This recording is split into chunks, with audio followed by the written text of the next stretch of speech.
Hello and welcome to Adventist News Update, where we let you know what's happening in Adventist news in the Bahamas and around the world. The Religious Liberty Festival, hosted by the Public Affairs and Religious Liberty Department of the Atlantic Caribbean Union Mission, was held under the theme Giving Thanks on Saturday, December 3rd at the Centerville Seventh-day Adventist Church in Nassau, Bahamas. Elder Lincoln Steed, editor of Liberty magazine, was the guest presenter for the summit. He challenged the congregation to be like the biblical Daniel in not compromising themselves. Elder Steed also thanked the Bahamas government for protecting religious freedom and presented the representative of the Prime Minister of the Bahamas, the Honorable Earl DeVoe, Minister of Environment, with a symbol of religious liberty. Elder Dwayne Leslie, Director of Legislative Affairs for the Worldwide Seventh-day Adventist Church, who was also in attendance, spoke of the challenges of other nations in regards to religious freedom. We're seeing an increase in restrictions on religious freedom.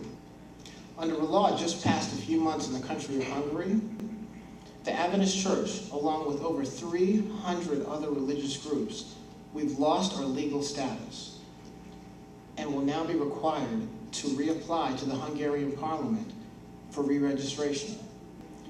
As Elder Chaplain mentioned, in the Bahamas, you're truly blessed by the traditions of religious freedom that run so deep within your history and culture.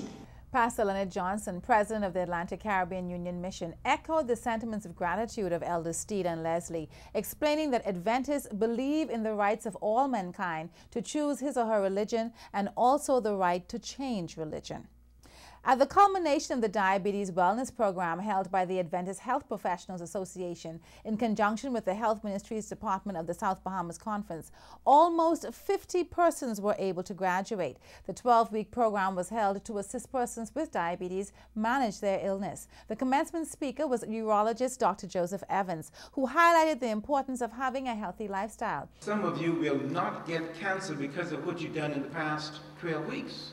Some of you have helped your blood pressure, and some of you won't get hypertension because of what you've done in the past 12 weeks. So while you may have been focusing on diabetes, perhaps without knowing it, you have been helping yourself in many, many other ways.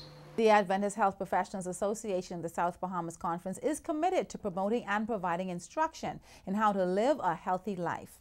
Waylon Johnson of the North Bahamas Conference will represent the Atlantic Caribbean Union on Saturday, December 10, 2011, at the division-level Bible Bowl in San Juan, Puerto Rico, competing with the other finalists from the Inter-American Division's church territories. This year's Bible Bowl finale, which is the 8th such competition to take place in the Inter-American territory of Seventh-day Adventist, will cover 2 books of the Bible, Luke and the Acts of the Apostles.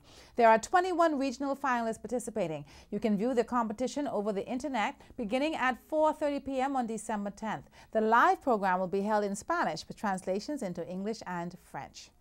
Well, the golden anniversary bells are ringing at the Centerville Seventh-day Adventist Church as they celebrate under the theme 50 years of witnessing, praising, and worshiping. The celebration began this past Wednesday, December 7th, and continues Friday, December 9th and Sabbath, December 10th.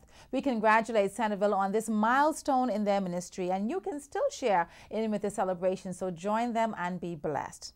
This weekend, the youth of the South Bahamas Conference are in the spotlight as the young people take the reins and lead out in the morning services at the local churches this Sabbath.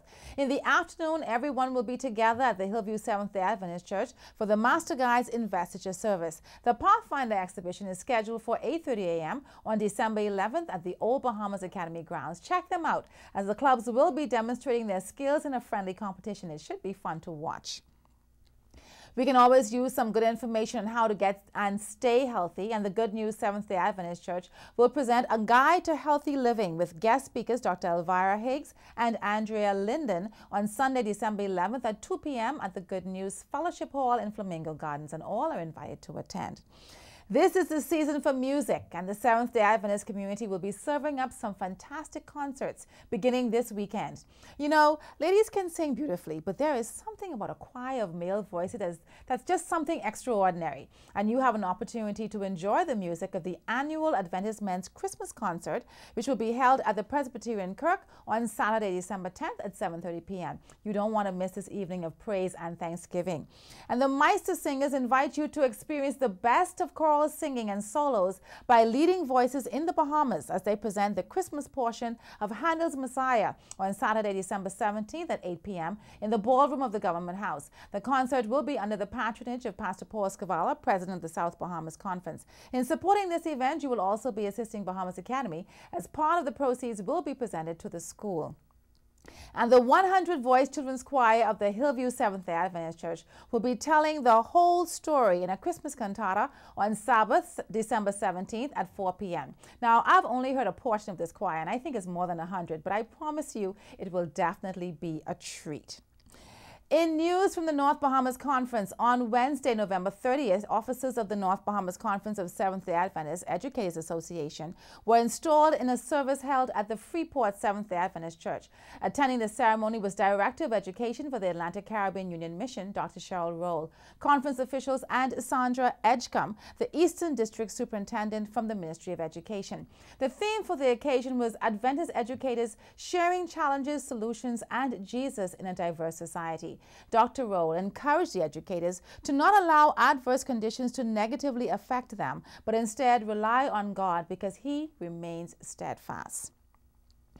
Sunday, December 4th was a rewarding experience for the Phoenix Pathfinder Club of the 8 Mile Rock Seventh-day Adventist Church as they visited the widows, sick, and shut-in and less fortunate persons in their community. The Pathfinders presented fruit platters, provided words of encouragement, and made a commitment to always remember them in prayer. And if you are looking for a wonderful display of drama and songs in Grand Bahama, join the Children's Ministries Department as they present a Christmas Talent Festival featuring children from all over Grand Bahama at 4 p.m. on December 10th at the Shiloh Seventh-day Adventist Church on Sandcombe Road. And on Sunday, December 11th, the Children's Department will host a day of fun and games at the Freeport Seventh-day Adventist Church grounds from 10 a.m. to 2 p.m. Go on out and join in the celebrations. In Adventist World News, Jose Barrientos Jr. leaves his home early Thursday shortly after 5 a.m. and drives to Washington Dulles International Airport to minister to his flock for several hours. Instead of church members in pews, his congregants are scurrying commuters and employees in one of the nation's largest international airports. Barrientos is a Seventh-day Adventist minister and one of 18 assistant chaplains at the busy hub. He and other chaplains offer support by roaming the terminals, looking for people to assist with directions, calming down passengers at baggage claim who haven't received their luggage, or reading faces to find those who might need solace. Airport ministry is fast. A chaplain must get to know someone quickly and just as fast let them go. But Barrientos loves it. Many airports began offering several denominational chapels, but the trend in recent decades is to offer one interfaith chapel, such as the one at Dulles, which offers services for Catholics, Muslims, and Protestants.